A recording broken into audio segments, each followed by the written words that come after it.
함께 진행해 주실 이게 월요일 날 이렇게 같이 해주신 분이 계셨을 때 엄청 좀 편했던데 어제는 조금 안 계셔서 좀 불편했는데 오늘 신유진 변호사님 오셨습니다. 네, 안녕하세요. 네. 오늘은 오마이 네.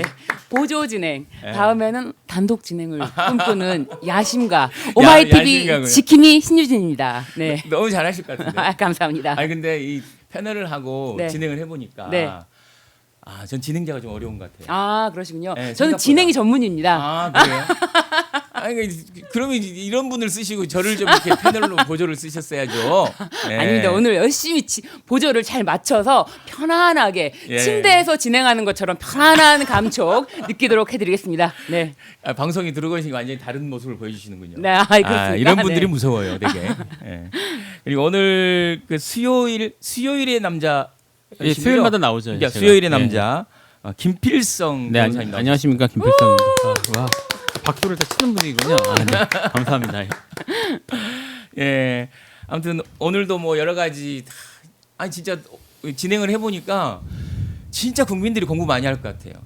이게 변호사들이 되는 것 같아요. 이 국민들의 이 법 지식을 엄청 올려주고 있다 지금. 뭐 지금 몇 년째 국민들에게 많은 공부를 시켜드리고 있죠. 네. 정치권이. 그걸 몰라도 되는 거 아니에요? 그러니까 뭐 그러니까 억지로 공부가 되게 안 하면 버틸 수 없게 만드는. 그러니까 태평성대라는 네. 것이 모르게 편해야지 이게 막 괴롭히고 아니 맨날 텔레비 틀 때마다 막 그런 재판이 어쩌고 저쩌고 나오고 쿠팡이 어쩌고 저쩌고 나오고 이런 게 참 진짜 아직까지는 좀 힘든 국민을 참 힘들게 하는 나라구나 네. 이런 생각은 들어요. 그러니까요. 지금 아직 내란 상황이 네. 또 정리가 되지 않은 상황에서 사실상 이제 가장 큰 경제적인 문제인 쿠팡까지 터지니까 맞아요. 국민들이 정신을 좀 혼미할 정도인데 그래도 내란은 정리를 해야 되는 문제이기 때문에 이 내란 전담 재판부에 대해서 또 샅샅이 낱낱이 맞아요. 알아보지 한번 아니할 수 없다. 어제 통과됐죠. 네네 어제 통과됐다고 보도가 되었습니다. 그것도 참 어렵게 또 그 뭐 필리버스터인가 그거 하면서 통과됐는데 근데 이제 여러 얘기가 있어요. 그러니까 이 내란 전담 재판부가 지금 대법원이 급하게 만든 예규 이런 것과 크게 다르지 않다. 네. 예, 예. 근데 그러면 왜 했냐 뭐 이런 얘기도 있는데. 사실은 이제 이게 지금 이 상황까지 온 게 사법부가 신뢰를 잃었기 때문이죠. 예. 그러니까 사법부가 신뢰를 잃었기 때문에 국민들이 원했고 예. 국민들이 원해서 입법을 한 건데 그 오히려 이제 내규하고 상당 부분 대부분 비슷하다는 얘기는 계속 위헌을 시비를 걸었잖아요. 예. 저는 이제 애초에 나왔던 얘기도 위헌이라고 생각하지 않는데 처음 안도. 예, 처음 하는 위헌을 생각하지 않는데 계속 위헌 얘기가 나오니까 사실은 민주당 쪽에서 계속 양보를 한 거죠. 근데 양보하다 보니까 대법원 예규하고 거의 비슷하다는 얘기는 대법원도 그렇게 만들려고 했으면 위헌 시비가 더 이상 생길 게 없다라는 의미일 텐데 여전히 위헌 얘기하시는 분들이 있거든요.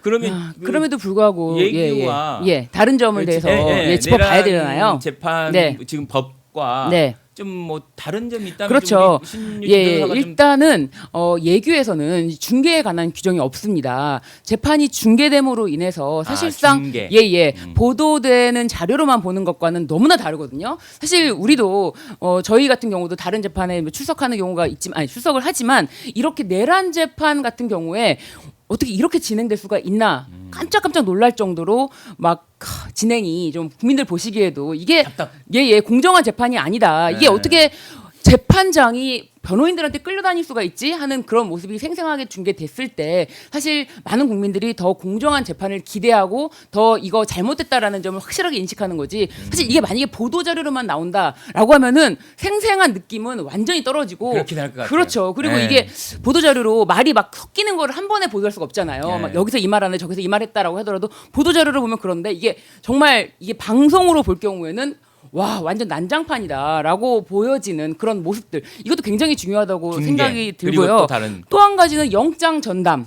영장 전담에 대해서도 예규에는 없습니다. 그렇다면 예규에 영장 전담이 없다면 아직 종합특검이 아직 이제 출범하지 않았지만 종합특검을 통해서 수사가 계속 될 텐데 그렇다면은 영장 전담에서 다시 영장을 꺾는다면은 수사를 막고자 하는 게 법원에 의해서 딱 이루어지는 거거든요.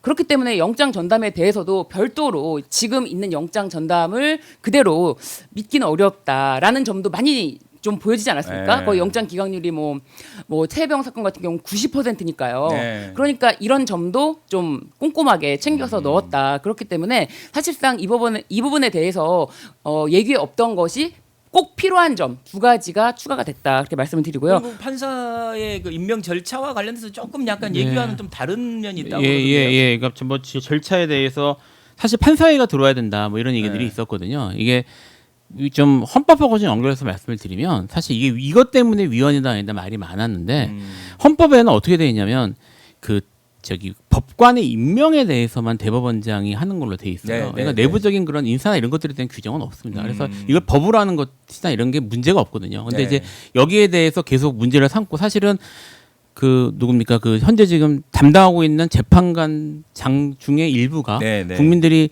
신뢰할 수 없다. 네. 뭐 이런 얘기들이 있으니까 거기에 대해서 뭐 사실은 제 생각에는 아까 말씀드린 것처럼 좀 더 적극적으로 외부에서 개입할 수 있도록 해도 위헌이 아니라고 생각을 하는데 하도 그렇게 되니까 내부적인 그런 통제 절차를 법관들한테 맡겨서 네. 그걸 통해서 하는 절차를 좀 더 구체화했다는 장점이 있을 것 같아요. 그런 차이점이 있을 것 같고 그 하나만 더 말씀을 드리면 지금 재판 공개에 대해서 사실 이제 재판 보도에 대해서 법무부도 그렇고 법원도 그렇고 엄청 민감한 모습들을 보이기도 하고 예, 이거 갖고 예. 시비를 많이 걸잖아요. 근데 이게 재미있는 게 뭐냐면 헌법에 규정이 있어요. 헌법 예, 109조에 재판의 심리와 판결은 공개한다는 규정이 있습니다. 원칙입니다 이게. 그러니까 이게 사실- 오히려 공개 안 예. 하는 게 유연해요. 예, 하고 이제 공개하지 아니할 수 있는 경우가 네. 국가의 안전 보장, 안녕 질서, 선량한 풍속을 해칠 경우 이 경우에 안 되는 거거든요. 네. 그러니까 사실은 국민적 관심사가 있는 경우에는 오히려 중개하는 게 원칙이에요.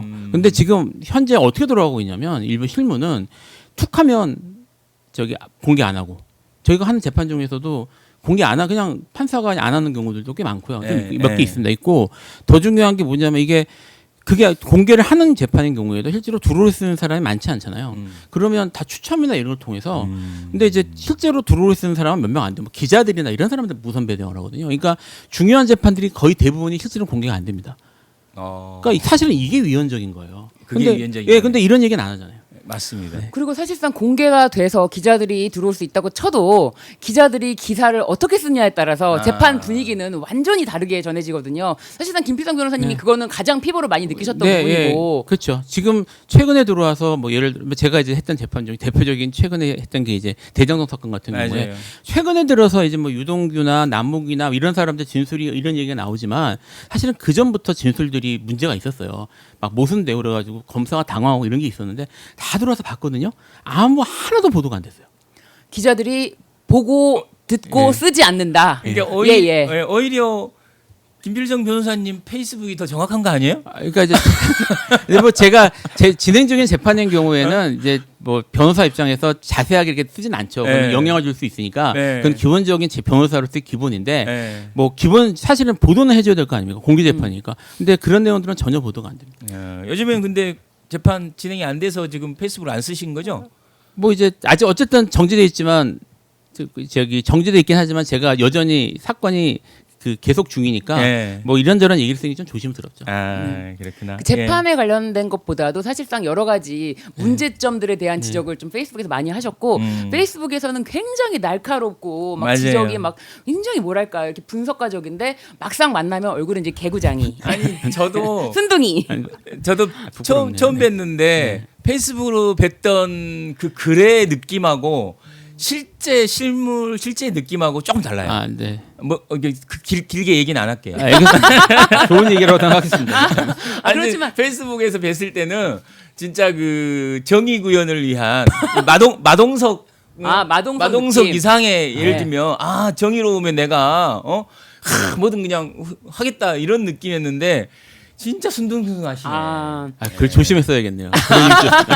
아니에요. 그런데 지금이 좋다는 얘기예요. 그래서 저는 예. 그런 말씀을 의뢰인들께 드려요. 이제 예를 들면 뭐 제가 방송도 하고 하니까 마치 변호사가 말을 뭐 잘한다거나 뭐 예. 이렇게 한다고 재판 진행을 잘하는 건 아니다. 이제 그런 말씀 꼭 드리거든요. 변호사는 이런 말씀이 조금 우리 이제 국민들 정서랑 안 맞을 수도 있지만 사실상 지금 현재 돌아가는 재판 시스템상 변호사는 서면으로 말한다. 아. 서면이 굉장히 중요하다. 네. 그래서 준비 서면으로 말하는 직업이지 맞아요. 말 몇 마디로 재판 나가서 말 몇 마디로 사건에 대해서 정리하고 이런 거 아니다. 그래서 전 재판 가면 조용합니다. 말도 잘하고 서면도 잘하는 변호사는 또 신유진 변호사네. 저는 재판 가면 조용합니다. 그렇죠. 네, 네. 왜냐면 원래 지금 막 재판이 공개되면서 막 김용현 변호인 측이 엄청 말도 안 되는 행동들을 하지 않습니까? 그런데 보통은 그게 용납되지 않습니다. 그리고 관계 없는 질문을 막 증인들에게 하잖아요. 재판부가 다 끊습니다. 예, 아무튼 예, 뭐 예. 제가 좀 정신을 차려야 할 것 같아요. 예, 다시 또 본론으로 또 예. 아, 예. 또 다시 본론으로 내란 전담 재판부 네. 좀 얘기를 해보면 대법원이 갑자기 그러니까 이 법안이 진행되고 있는 과정에서 얘기를 발표한 거잖아요. 네.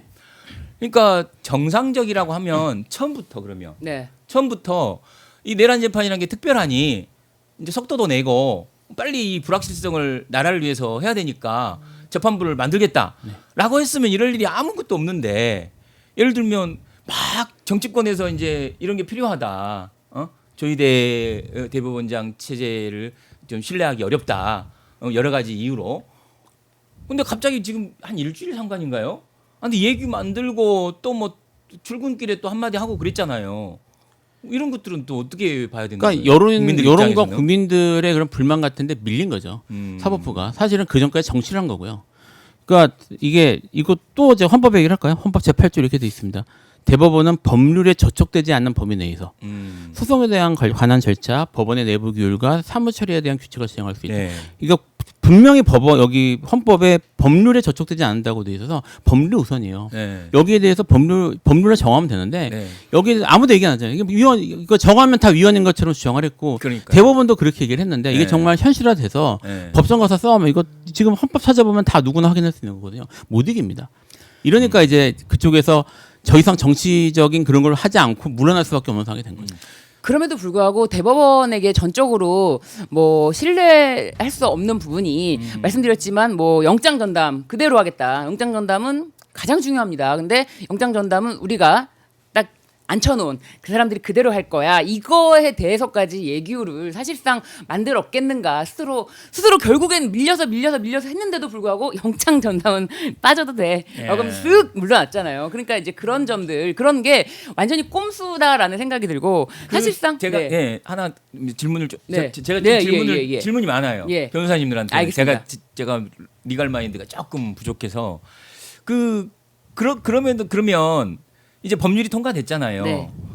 그러면 대법원은 또 얘기를 만드는 건가요? 이 법률과 관련돼서 이제 어떻게 하겠다 본인들이 지금 아니요. 영장 이런 것들을 뭐 바로 시행하는 건가요? 이 법률이 이들은 어떻게 되는 거예요? 이 법률이 굉장히 구체적으로 되어 있습니다. 네, 그래서 네. 판사 회의에서 이제 재판부 구성 요건이라든지 기준 이런 거를 정하도록 되어 있어요. 네. 그렇게 되면은 그 기준에 따라서 정하되 또 법원 사무분담위원회에서 그 또 이렇게 정하고 그렇게 돼서 최종적으로 결정이 판사 회의에서 결정될 수 있도록 구체적으로 정해져 있기 때문에 뭐 별도로 특별히 예규를 다시 정하진 않아도 됩니다. 그러니까 예규가 필요해서 정한 게 아니라 네, 이 법률을 피해보고자 먼저 쓱 던져본 거죠. 그 변호사님은 그러면 그때 그러니까 법률 통과하기 전날 네. 조희대 대법원장이 출근길에 검토해보겠다.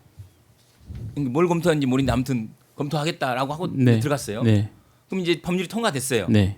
그럼 이제 뭐 검토 결과를 발표해야 되는 거 아닙니까? 검토 어떤 예상을 하시는 거예요? 예를 들면 지금 여기 법까지 통과된 상황에서 사법부 그러니까 지금 이 통과된 법에 문제가 있다 이런 식의 얘기는 할 수는 없을 거고요.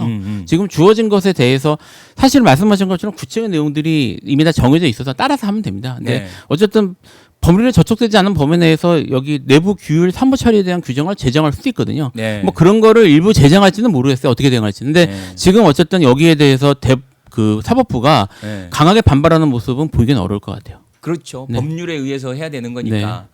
근데 지금 여전히 윤석열 일당은 이 문제에 대해서 지금 어제 변호사들이 네. 막 엄청 막 마이크 잡고 막 엄청 흥분하던데 네.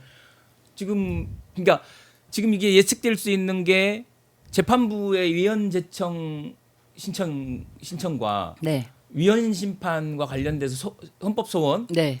이거가 이제 두 가지 정도 예측될 수 있는 거 아닌가요? 네, 그렇죠. 그러니까 일단은 아마 피고인 윤석열 네. 측에서 위헌 법률 심판 제청 신청을 할 거예요. 신청을 그건 하면은 재판부가 받아줘야 되는 거잖아요. 재판부가 그거를 받아들여져서 네. 위헌 법률 심판 제청을 하겠다. 네. 재판부가 하는 거거든요. 네. 재판부가 그 결정을 통해서 위헌 법률 심판 제청을 하겠다라고 네. 하면 재판이 중지됩니다. 그렇죠. 재판부가 이거 위헌이라고 볼 수 없는데라고 해서 이거 안 받아줄 수도 있거든요. 안 받아주면은 당사자 측에서는 이거를 가지고 헌법재판소법 68조 2항에 있는 헌법 소원을 하게 됩니다. 그렇죠. 네. 근데 그렇게 될 경우에는 재판은 중지되지 않거든요. 그렇죠. 맞아요. 네, 그런 네, 네. 점 차이점 때문에 네. 사실상 재판부가 받아주냐 안 받아주냐인데 이 재판부 구성이 판사 회의에서 결정된 재판부거든요.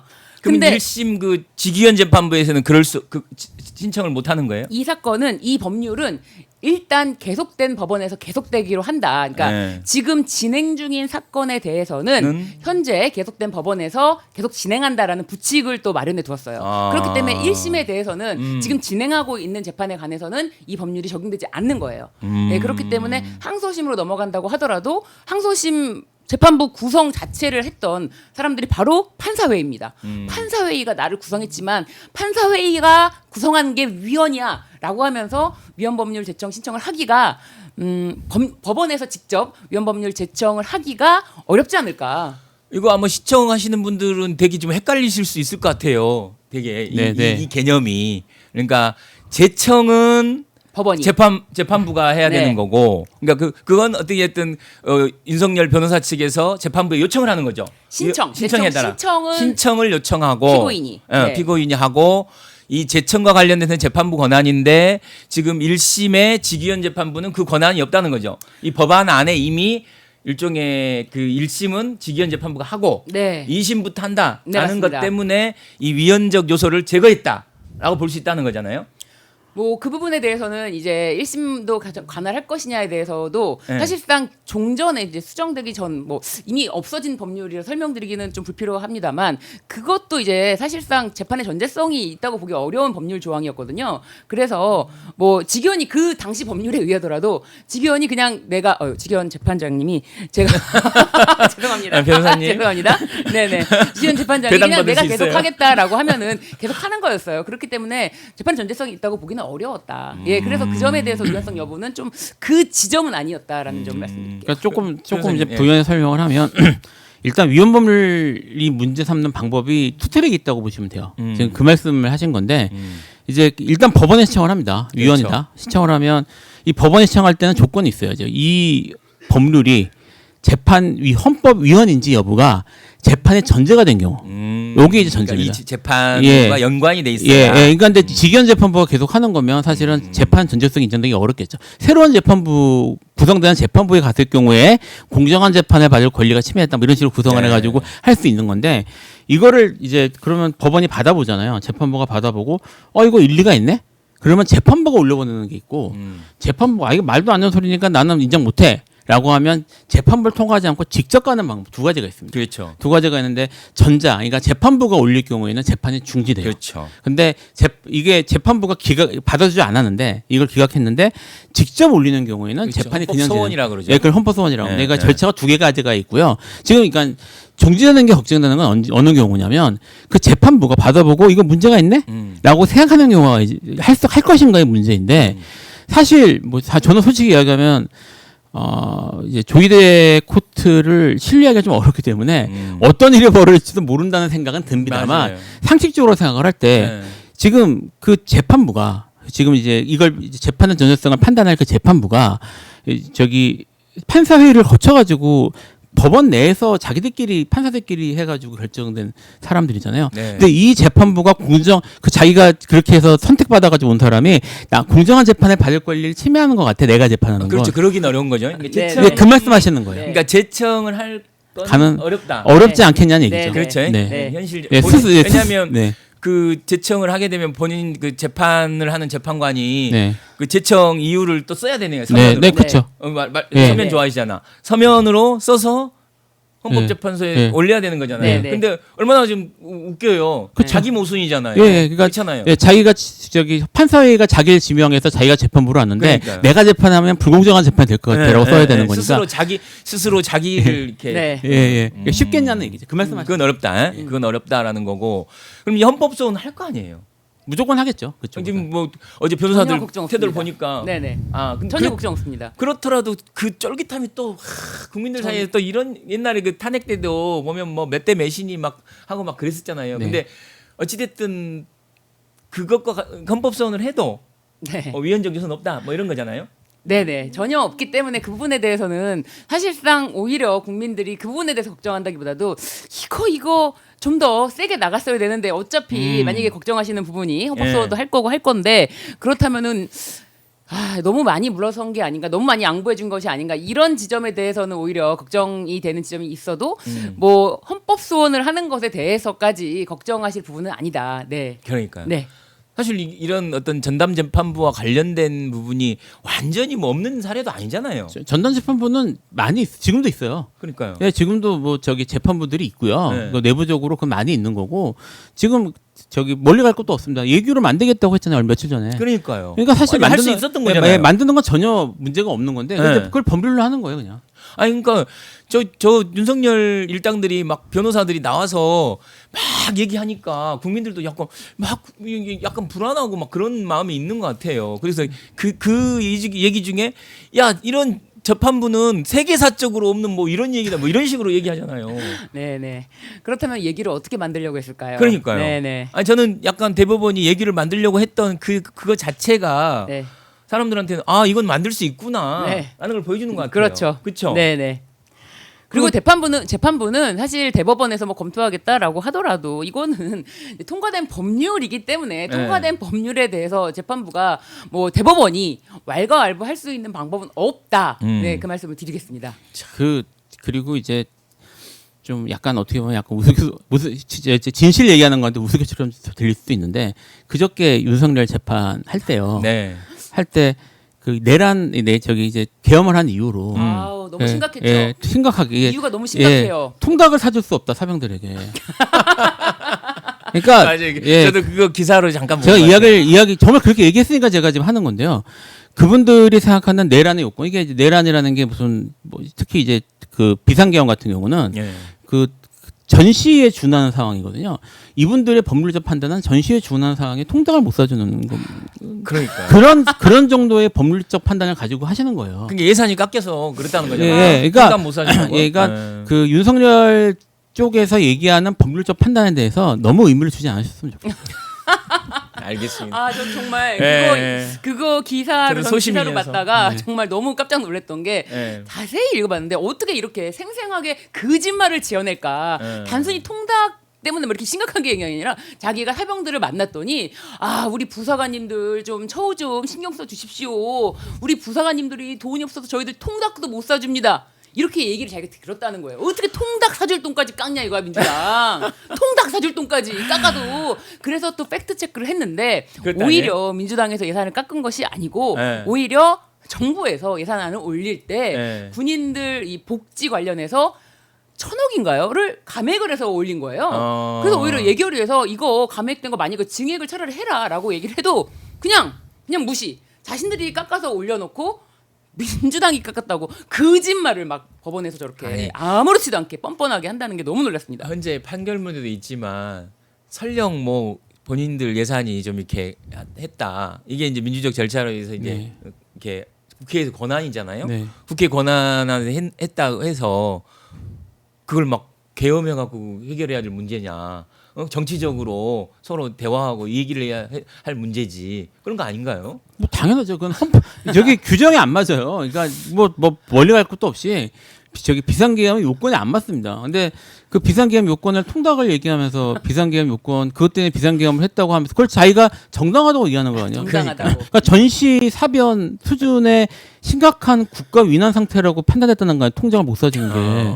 군 전력에 그러니까 예. 윤석열 인생 통틀어서 뭐 법조인 생활이 얼마고 뭐 법 기술자고 이런 말 할 필요가 없습니다. 그러네요. 사실상. 네, 통닭 때문에 겸했다고 저렇게 말을 지어내는 사람이다. 네. 예. 그러니까 너무 진지하게 그쪽의 법률적 주장을 받아들이실 필요는 없을 것 같아요. 아, 네, 그런 의미에서 얘기합니다. 우리 김필석 변호사님 얘기는 이 정도 수준의 변론하고 이 정도 수준의 서면을 쓰는 사람들이다. 네. 이분들 얘기에 큰 비중 두지 말고 가야 된다라는 네. 거잖아요. 네, 네. 예, 예. 아무튼 오늘 그래도 뭐 좀 두 분 변호사가 오셔갖고 좀 대체로 정리는 된 것 같아요. 네. 아니 저 개인적으로도 제일 헷갈렸던 게 이제 제청 문제하고 신청. 개인적 해법 네. 소원 네. 문제인데 아무튼 그건 깨끗하게 해결이 된. 이게 지기현 재판부는 제청을 못 한다. 네, 그, 전 해당되지 제청 않는다. 해당되지 신청 그거 신청하지 않는다. 네, 그 재판의 전제가 아니잖아요. 전제가 아니다. 거기는 법률이 적용되지 네, 않는다. 안 되니까. 네. 그리고 2심 재판부부터 신청은 할 수 있지만 실제 그 재판부가 헌법 제청을 하는 것은 모순이다. 네, 그렇죠. 그렇죠. 예, 예. 모순이다. 네, 이 네. 재판에 대해서 내가 이렇게 헌법적으로 위법하다 이렇게 얘기해야 되는 거니까. 네. 그리고 헌법 소원을 해도 결국은 뭐 인용될 가능성은 네. 거의 없다. 네. 0%. 네. 제로. 그렇죠. 네. 아, 제로. 세 줄 정리 깔끔하네요. 알겠습니다. 아, 깔끔합니다. 네.